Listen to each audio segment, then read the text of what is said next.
And welcome back to the Hard to Handle Sports Podcast. This is episode number 47. My name's Ismael San Juan. Thank you so much for being here. The NBA Hall of Fame induction speech just concluded. Shout out to all the Hall of Famers for the 2020 year. The Clippers lose to the Rockets. Are they ducking the Lakers, or is it just a smart strategic move? Manchester City win their third Premier League title in 4 years. Shout out to Manchester City. The FA Cup final was this morning. Leicester beat Chelsea 1-0. Also, the NFL released their schedule earlier this week. We'll touch on the most interesting games for this upcoming season. And the Raiders have a nightclub in their end zone. We'll touch on how crazy that is going to be. All of this on this episode of the Hard to Handle Sports Podcast. Let's get started. First and foremost, I just want to congratulate all the Hall of Famers for this 2020 year. The 2021 Basketball Hall of Fame will happen in June, I believe. But this is just for the 2020 year.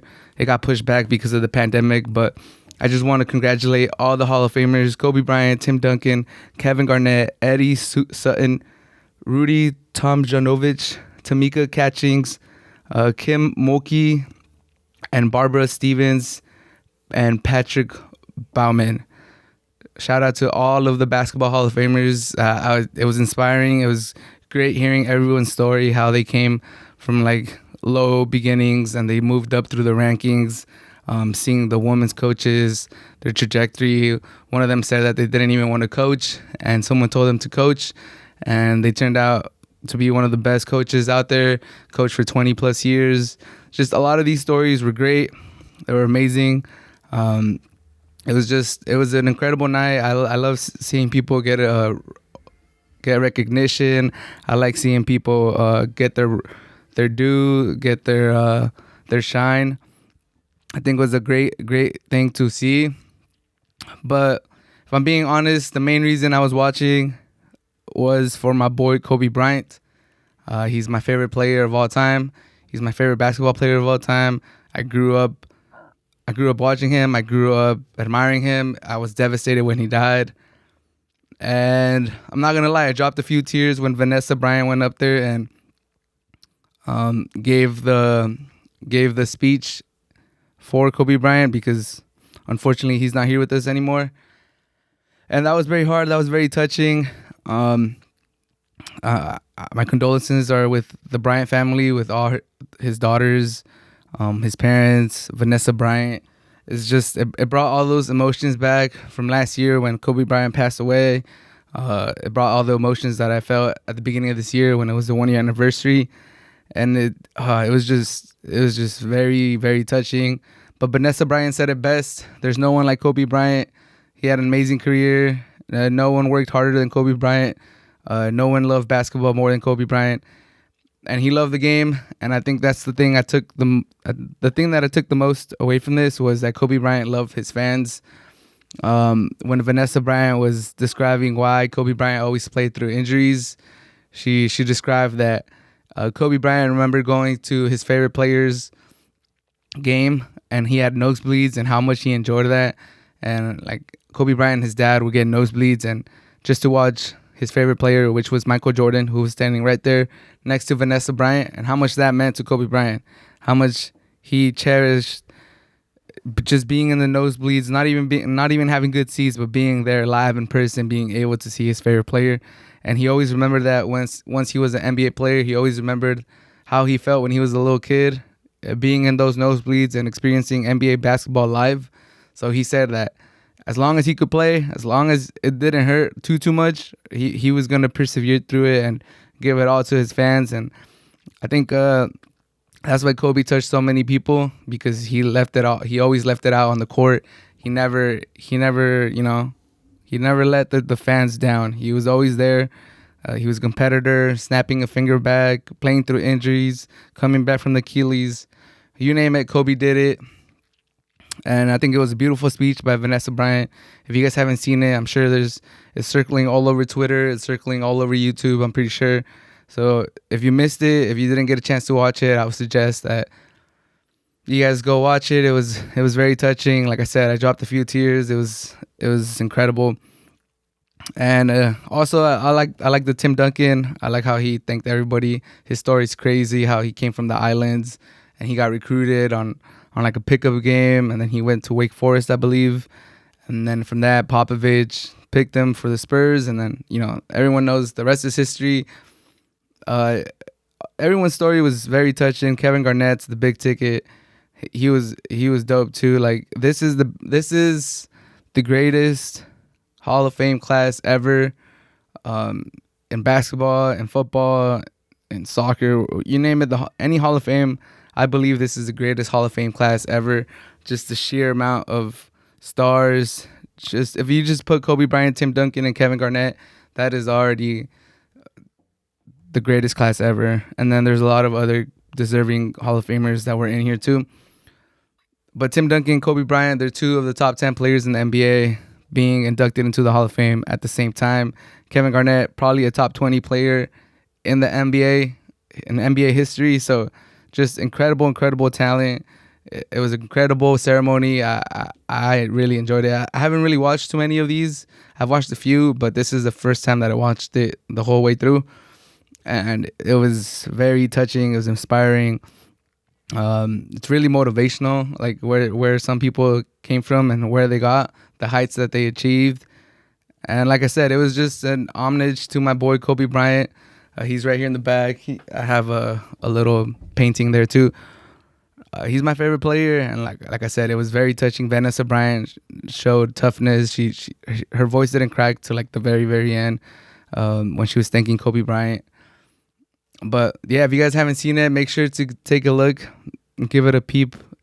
I guarantee you that you won't be wasting your time. It's a great ceremony. It was one of the best Hall of Fame class ever. So make sure to go look at the ceremony. But moving along, the Clippers lost to the Rockets. People think they're ducking the Lakers because of that loss and the way the other games played out. The Clippers and the Lakers cannot play each other in the first round. The Clippers guaranteed themselves a different opponent. If the Lakers win and Portland loses, the Lakers get the 6th seed. Portland goes into the play-in, but then the Clippers fall to number 4, and the Nuggets go to number 3. If the Nuggets lose, then the Nuggets move to number 4, but the Clippers move up. The Lakers move up to number 6. I don't know how the scenarios work. I'll put the images up here saying how it works out. But basically, with the Clippers losing to the Rockets, they guarantee that they won't play the Lakers in the first round. And a lot of people are calling the Clippers for that strategic move. They're saying they're scared of the Lakers. They're ducking them. And as a Laker fan, I kind of agree. It does look that way. But as just a fan of strategy and playing, like making chess moves, thinking 2 steps ahead, it makes sense for the Clippers to do this. In my opinion, they're the most dangerous team in the West after the Lakers, or including the Lakers. They're like neck and neck. I don't believe in the Jazz. Sorry, Jazz fans. I don't believe in the Suns. I would believe in the Nuggets, but they lost Jamal Murray. And I love Luka, but I don't believe in the Mavs. So it's really going to come down to the Clippers and the Lakers, in my opinion. And why would the Clippers want to play the Lakers in the first round? That's going to be the most competitive. It's going to take a lot of energy. It's going to get them, if they move on. I'm pretty sure the Clippers, they don't realistically think they're going to lose to the Lakers. They have to believe that they could beat them.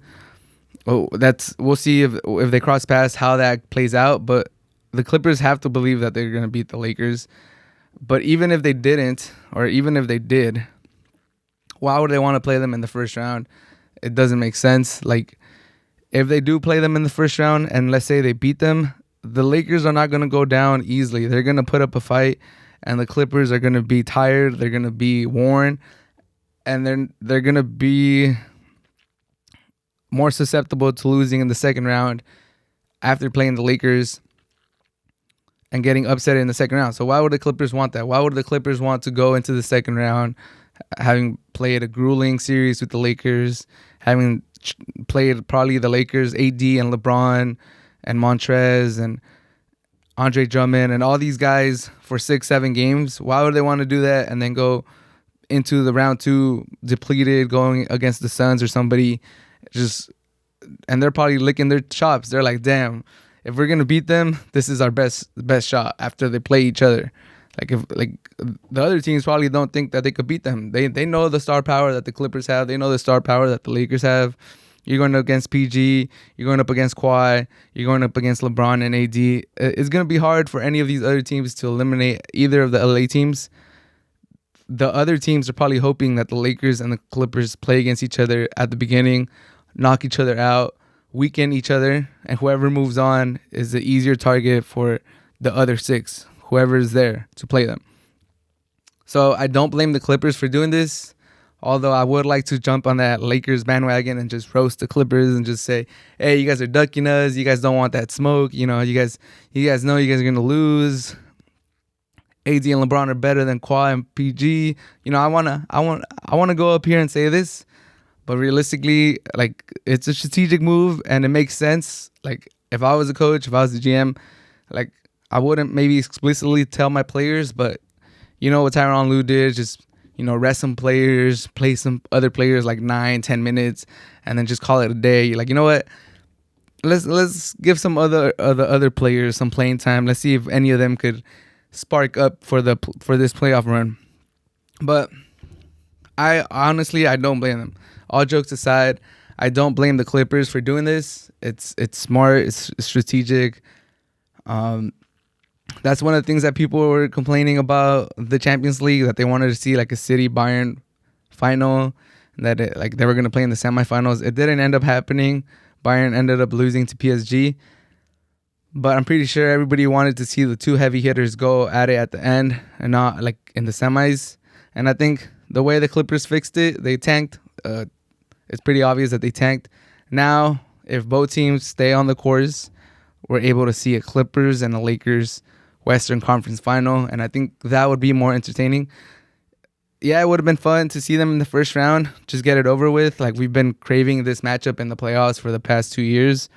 It didn't happen last year because the Clippers blew a 3-1 lead against Nuggets, and the Lakers, they took care of their end and they won the championship. So I'm dying to see it. I'm dying to see it in the playoffs. I know there's Clipper fans out there that want their revenge. They want the Lakers. There's Laker fans that want to just prove that, hey, even if you guys would have won last year, if you guys would have beaten the Nuggets, we would have still beaten you. So everyone wants this matchup. It would have been fun to get it in the first round, but now we can wait, and hopefully both of them do make it to the Western Conference final this year.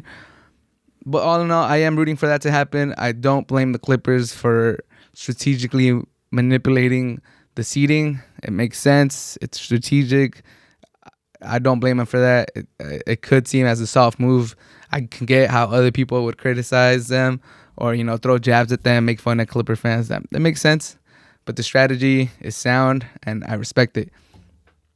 But moving along, Manchester City win their 3rd Premier League in 4 years after Leicester beat Manchester United on Tuesday, I believe.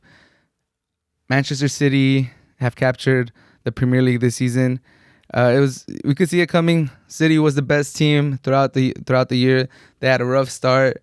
I believe they were in 13th place after 7 games, but then they steadied the ship. Pep Guardiola got them to believe in each other, and they played the best football, clearly the best football in England. They got in a roll. They made key signings. Ruben Diaz, one of the best center backs in the world, probably the best center back in the world right now. He really changed that defense. He transformed that defense. They're super solid in the back. They don't really allow goals. They don't really concede goals. They don't play with the striker. Pep Guardiola has transformed this team. They had a great season. It's incredible what City has done. Ever since they got that oil money, ever since they got infused with a lot of money to spend, they've came through, and they're one of the elite teams in all of football and all of European soccer, definitely in England. They're a staple now. Everyone thinks of Manchester City now. When you talk about the big teams, you talk about the favorites for Champions League, you talk about the favorites for the Premier League, you're always going to talk about City. You're always going to talk about Pep Guardiola and like the signings that they make. So it's impressive. Round of applause for Manchester City for winning their third Premier League in 4 years. Amazing accomplishment. Another fun fact that I was reading is since they got that oil money, and what year was it? I believe it was like 2013, 2012. They have not finished outside of the top two in those 9 years. So ever since then, ever since they got that money, they've only finished outside of the top 2 years. So that's pretty incredible. That's a pretty eye-popping number. But for me, although winning the Premier League is very impressive, it's probably the most competitive league in the world. The people rate it as a number one league everywhere. Official websites. It's ranked the strongest league in the world, and I think that's fair. I used to be a La Liga fanboy, but it's fair that the Premier League is ranked as the best league in the world. But for City, after all the money they're spending, like, this is not enough. I know they're in the Champions League final, and we'll see if they're able to win it. But they did get they got the League Cup, they got the Premier League. They're on treble watch right now. If they win the Champions League, that's the one that I want to see them win, to really justify all the money that they've been spending, to really justify, Pep Guardiola, this program, to really start, cementing their history in Manchester. Because I know Manchester City fans, I know there's a lot of running jokes out there of what Manchester City fans. They're all plastic fans. They weren't there. I'm pretty sure there is loyal fans that were there through the rough times. When they were relegated in the 90s, or when they were doing really bad. There's fans out there that have been there through thick and thin, although it is a running joke that City doesn't have fans. But I'm pretty sure there is diehard fans out there for City, and even the new fans, to justify this, to start to put some validity to their claims now that they've won a lot of Premier League titles these last few years, and how United have struggled since Sir Alex Ferguson left. City fans have been wanting to say that Manchester is blue, it's not red, it's blue. The only way they're going to be able to really say that is if they win some European silverware, because it's going to be hard to catch up to United with all their Premier League titles, with all their first division England titles. But if they start winning Champions League titles, then they'll be able to start saying Manchester's blue, Europe is blue, So for City fans, I hope you guys win. As a neutral, I mean, Chelsea is cool too, City is cool too. I don't really matter. It doesn't really matter to me who wins. But if you're a City fan, I think that's the one that you're looking for. That's the one that's going to really validate this program. I don't want to take anything away from it. This program has been successful.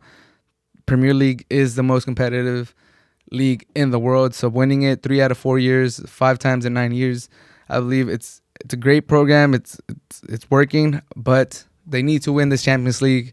And if not this year, they got to keep going at it every single year till they get it.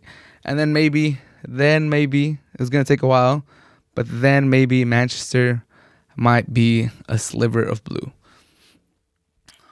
Also, the FA Cup final was this morning on Saturday. Leicester City played Chelsea for the FA Cup final, and Leicester win 1-0 with the banger of a goal for Tielemans. He scored outside the box, top left corner. Amazing strike. Tielemans, what a wonderful strike. Honestly, before that, the game had been dull. It had been 60 minutes of just really good defense, not a lot of creativity, not a lot of chances, not a lot of saves by the keepers.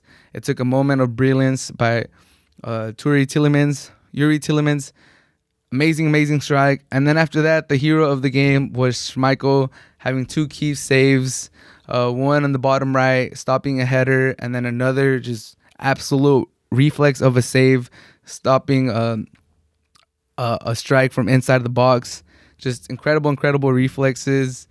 And Leicester City is your 2021 FA Cup champions. It's amazing scenes. It validates what people were saying when the European Super League was trying to get introduced, when it was trying to be formed, that the English pyramid works.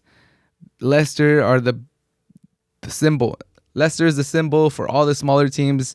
They're like the beacon of light. If you need hope, if you're a fan of any of these smaller teams, Leicester City is your beacon of light. It's your hope. You look at Leicester City and they make you believe that one day your team could be Leicester City. Your team could move up the rankings, could win the Premier League, could, make smart investments, could flip players, sell some of their key players, keep an icon with their team like Vardy, like Morgan, like Schmeichel, keep some of the cores, sell some other players, sell Conte, sell Mahrez, sell Drinkwater, make some profits and then invest them smartly, have a good scout system, bring Fofana in, bring Madison in, bring Tielemans in, bring Iheanacho, just smart investments, Pereira, just bring in young players with a lot of potential, hone their talents, and run it back. And it looks like Leicester has a chance to finish top 4 and go into Champions League again. They won the FA Cup. They're one of the top 6. They're one of the premier teams in the Premier League now. Yeah, I said Premier twice. But Leicester really validates the pyramid of England. And it gives, as a Wolves fan, it gives me a lot of hope. It gives me inspiration. It really just ignites my fire for the Wolves to potentially be what Leicester is right now. Why can't the Wolves win the FA Cup? Why can't the Wolves win the Premier League? If Leicester could do it, another small team could do it. So shout out to Leicester. They're the deserved winners. Chelsea didn't really do much throughout the 90 minutes. They're the team with the big wage wheels. They were supposed to be the aggressors. For all the praise that Thomas Tuchel has gotten, I think he got his selection wrong. I think it was a little too defensive. I think Pulisic should have started. I don't get the Warner selection. He hasn't been clutch. He hasn't been scoring goals. He's been getting assists, so maybe.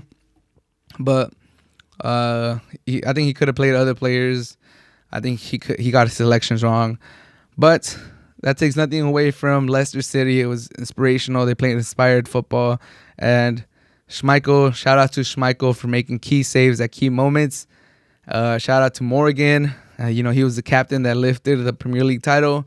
He got some minutes at the end. It looked like he was going to get an own goal that was going to tie the game. Another controversial VAR decision. It seems to happen every week. There's another VAR decision this week. Was it offsides? Was it not offsides? You guys tell me. It looked very, very close, but we all know how England calls VAR, how England calls offsides. Was he off by a millimeter? Everyone can have their own opinion. In the end, the referee calls offsides. Leicester City is your FA Cup 2021 champions. Inspiring stuff. It was great. Amazing scenes. I'm happy for Vardy. I'm happy for Morgan. I'm happy for Tielemans. I'm happy for Schmeichel. I'm happy for Brendan Rodgers. I think I really like Brendan Rodgers. I like his style of soccer. I like his tactics. I think he deserved to have won it with Liverpool before Gerrard slipped. He was supposed to be the one getting all the credit. Imagine how different the world of football would be right now if Brendan Rodgers would have been able to get that championship with Liverpool. Where would Suarez be? Would he still be there with Liverpool? Where would Klopp be? I'm pretty sure that's a different timeline. He wouldn't really. I don't think he would have been with Liverpool. Brendan Rodgers would have gotten a longer string with Liverpool to fix things. He would have probably had more capital to make investments to bring more players in. Crazy to think what would have happened if Brendan Rodgers' Liverpool team could have held on to win that Premier League title. But I'm happy for him. I enjoy his football. I enjoy his tactics. I think he's made Leicester even more fun to watch. And a pivotal game is coming up against Chelsea again. They play again on Tuesday. We'll see how the teams line up. We'll see if Chelsea gets their revenge on Leicester City. And Chelsea they could have gotten a double this year. They could have won the FA Cup. They could have won Champions League. And it would have been a great season. And now, losing the FA Cup, if they lose to Leicester on Tuesday, they could fall out of the top 4. And if they lose to City in the Champions League, they could walk out with no Champions League title, no Champions League next year, and just empty-handed, which would be crazy. And it is probable because I know City is the favorite against Chelsea in the Champions League, and Leicester just beat them today. So is it impossible to think that Leicester could beat them on Tuesday? and Liverpool is right on their heels. So if Liverpool wins out and Chelsea loses to Leicester on Tuesday, they're pretty much out of Champions League. So it's just crazy to think about it. If you're Chelsea, you're probably rooting for, I believe it's Manchester United, who's in the Europa League final. If United wins that, then I think the fifth team would also make Champions League. So it's just crazy scenarios right now. We'll see how it plays out. But congratulations to Leicester City. From the bottom of my heart, it was not the most entertaining game for 63 minutes. After the goal, it got pretty interesting. Key saves by Schmeichel, banger of a goal by Tielemans. An amazing story, an amazing 5 years for Leicester City. You give all the small teams all over the world hope and inspiration to continue to fight, continue to, strive for bigger things. And as a Wolf fans, I am very appreciative of that. The 2021 NFL season has been released. There's a lot of big games. There's a lot of interesting games. There's a lot of storylines that we got to touch on that we're going to see in 2021. Here are one of the best ones. Let's start with the biggest one. On week 4, Tampa Bay Buccaneers go to New England to play the Patriots. The first time Tom Brady is going to come back and play Bill Belichick. The first time he's going to go back into Gillette Stadium. To go into Robert Kraft's stadium home and play the Patriots, who he was there with for 20 years, won numerous championships. That's going to be set your date, week 4. He's coming back with Rob Gronkowski too, after winning the Super Bowl with Bill Belichick, winning free agency, getting all these good tight ends, retooling for next year. That's the biggest game of the year, in my opinion. Week 4, don't bother me. I'm going to be watching that game. Sunday Night Football, Bucks at Patriots. That's going to be a crazy one. The opener is also going to be a good one. Is Dak Prescott going to be healthy? That's the key point. Dallas Cowboys at the Buccaneers to open the NFL season. The champions, Buccaneers against America's team, the Dallas Cowboys, who are going to try to, make big things happen this year. And Dak Prescott should be coming back. So that's another big one. Green Bay Packers at Chiefs, week 9. That's Aaron Rodgers against Mahomes. Hopefully Aaron Rodgers is still with the Packers. That game would be amazing. 2 of the best throwers in NFL history. Possibly the 2 best throwers of the football in NFL history going at it. That one's going to be insane. Buffalo Bills at Chiefs, 2 AFC Championship game, rematch. What's his name? Josh Allen against Patrick Mahomes. I was gonna say Jared Allen. Josh Allen and Patrick Mahomes going at it. Rematch of the AFC Championship game. Probably the 2 favorites to come out of the AFC again, depending how you rank the Bills this year. At 2 very mobile quarterbacks that make a lot of highlight plays, that extend the play, that, push players off of them, make improvised throws. It's just exciting. I'm excited already. Just Buffalo Bills against the Chiefs. Browns against the Steelers, week 17. Who's going to be the alpha in the NFC North? That's another good one. The Chiefs against the Ravens. If you don't have the Bills as one of the top AFC teams or the second AFC team, you probably have the Ravens. Is Lamar Jackson going to be able to take that jump this year? Is he going to finally be able to beat Patrick Mahomes? That's another great game. New York Jets against Carolina Panthers, week 1. Darnold playing the Jets again. The Jets going into the Panthers' home with Zach Wilson against Sam Darnold. I know Sam Darnold is going to want to win this one very, very bad. The Jets did retool pretty good. They got some key free agent signings. They got Zach Wilson. If Zach Wilson's able to get this victory, man, I'm sure those Jets fans are gonna go crazy. They're gonna think he's a savior. They're probably gonna bash Darnold on Twitter. They're gonna go crazy. But that's a key one for the Panthers and for the Jets. I think it's a little bit more important for the Panthers and for Sam Darnold. It would be. I would feel embarrassed, or I would be like pretty let down if I'm Sam Darnold, and I'm thinking that this is a great new opportunity for me, that the Jets were the problem. I'm like, it wasn't me, it was the Jets. It was just a bad situation. Like, give me a better team and I'll show you what I could do. And then in your first game with that new team, you lose to that old team that you were kind of complaining about, or that people were saying that that's the reason you weren't good. That's a good one. And Packers against 49ers, week 3. Who's going to be the starter for the Niners? Is it going to be Garoppolo? Is it going to be Trey Lance? Again, is it going to be Aaron Rodgers? Are the San Francisco 49ers going to be, one of those headliners for this year? Are they going to be a playoff team? Are they going to be one of the best teams in the NFC? Or are they going to be stumbling out of the gate? I think that's a good one. Patriots at Carolina Panthers, week 9. Hopefully, Cam Newton's still the starter by week 9. They did draft the quarterback, Mac Jones, in the first round. So we'll see if he's able to, be the starter the whole season. But hopefully Cam Newton is the starter for the Patriots on week 9. And he has a great game against the Panthers. And he just goes off and he shows them that he still got it. I like Cam Newton, so I would like that to happen. Week 13, the Jaguars against the New York Jets. Week 16, the Jaguars against the Jets. Zach Wilson's against Trevor Lawrence, the number 1 and the number 2 pick, going at it.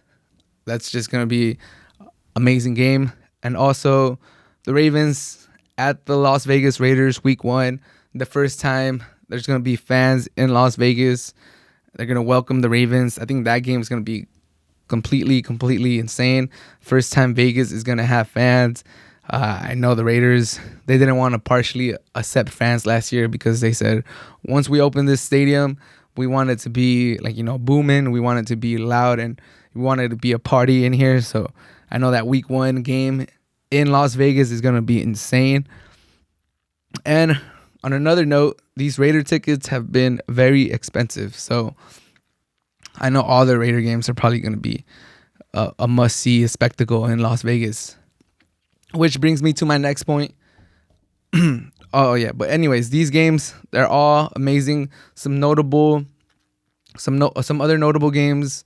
I believe in week 1, the Chargers play the Washington football team, the offensive rookie of the year against the defensive rookie of the year, going at it. That's another good game. Week 14, the Bills at Tampa Bay, Josh Allen against Tom Brady. That should be another good game. Week 3, Tampa Bay Buccaneers at the Rams. Week number 3, Tom Brady going into the new LA Rams stadium. That's going to be a good one. But yeah, the NFL is must-watch TV most of the time. And this NFL schedule release just proves it again. Like, everybody was so hyped. I was losing my mind when I was seeing the schedule, the matchups, the primetime games. I think these Sunday night games are all like really, really good. If you have Sundays off, if you have Sunday nights off, if you're able to watch those games, which I think they have the best coverage, which makes sense. It is primetime, but even out of all the primetime games, Thursday night, Monday night, Sunday night, I think Sunday night has the best coverage, and they definitely have better coverage than like the CBS and the Fox regular games on Sunday. But if you're off on Sunday nights, that Sunday night schedule is amazing. It's great. Every week is going to be a great matchup. So what do you guys think? What are you guys excited about? What's your team? What's the game you're looking forward to the most for your team? Or what week are you seeing and you're like, damn, this is going to be some good football this week? Let me know. Let me know in the comments, or let me know, what do you guys think? And to finish off, the Raiders are going to have a nightclub in one of their end zones, which is just insane. Some of the pictures that have been released, it looks like it's going to be a great time. It looks like it's going to be a crazy experience. The Raiders are completely embracing that Las Vegas feel, that Las Vegas vibe. Nightclub in the end zone just sounds insane. I know those tickets are about to be crazy expensive. They are partnering with the Wynn. So I'm pretty sure they're going to have some type of packages where if you stay at the Wynn and you get a ticket for the game, then you might, get a ticket for the for the nightclub too. But I'm very excited to see how this works out. I'm very excited to see if this is sustainable, if everything goes good. Like, is it a permanent thing, or is it like, are they trying it out, and then if like, too many people get too drunk, or something bad happens, if they just cut it? I hope it works out, but I do have some predictions. I think if there's going to be a streaker in any of these Raider games, which I think it is likely even before this, I think it's going to come from this section. Someone's going to get hammered. Someone's going to get really drunk, not even know what's going on. And they're going to, get that liquid courage, and they're going to go into the end zone. I also made a prediction that I think if we ever see someone, if we see a lady lift their tops, is going to come from that section. I just think a lot of crazy stuff is going to happen from that section. Streakers, I don't know. A lot of crazy stuff is going to happen.